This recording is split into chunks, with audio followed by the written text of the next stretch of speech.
Hi, my name is Justin Umtham and welcome to North American TV. Moving can be difficult and stressful any time of the year, but did you know that certain times are better than others? If your schedule is flexible and you want to avoid the peak busy times for moving companies and save yourself some extra cost, there are several factors that you need to keep in mind. Today we're going to look at the ideal time of year and time of month to consider when moving, as well as several other factors to look at before deciding the best time for your move. So let's get started. When planning out your moving day, keep in mind that the more flexible you are in terms of the date you would like to move, the better.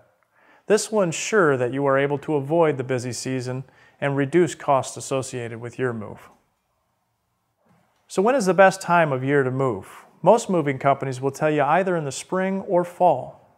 This is a time that movers are usually less busy and will most likely be able to offer you a better rate on your move.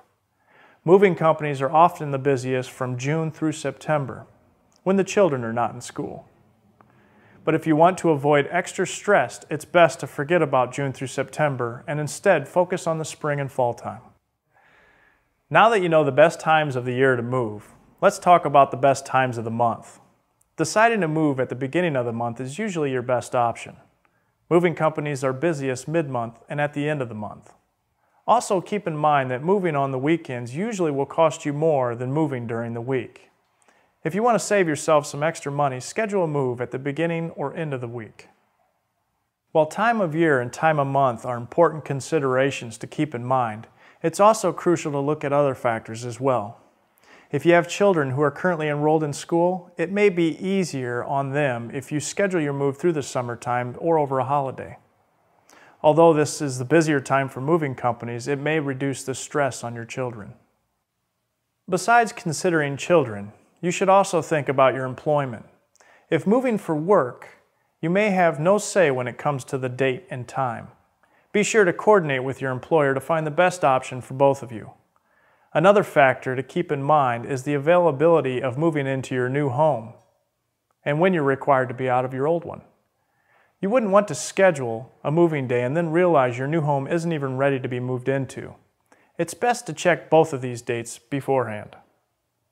Now that you know the moving factors to keep in mind, let's talk about how far in advance you should schedule your move. Selecting a moving company should be done as far in advance as possible. Once you compile a list of the top 3 moving companies, call each of them and receive in-home estimates and choose which one you think is best for your move. Coordinate with the company and be sure you have your final moving data set at least 6 weeks in advance. This will help ensure you're able to actually move on the date you wanted and will save you a lot of money and stress and unnecessary hassle. Again, remember that if you choose to move during any of the busy times such as summer, holidays, or weekends, you will most likely be charged more since moving companies up their rates during the busier times. If you want to save yourself some money, really consider moving at the other times that we talked about. So now that you understand the best times to schedule your move, start calling companies and schedule your move today. Thanks for watching. With North American TV, I'm Justin Umtham, wishing you a safe and easy move.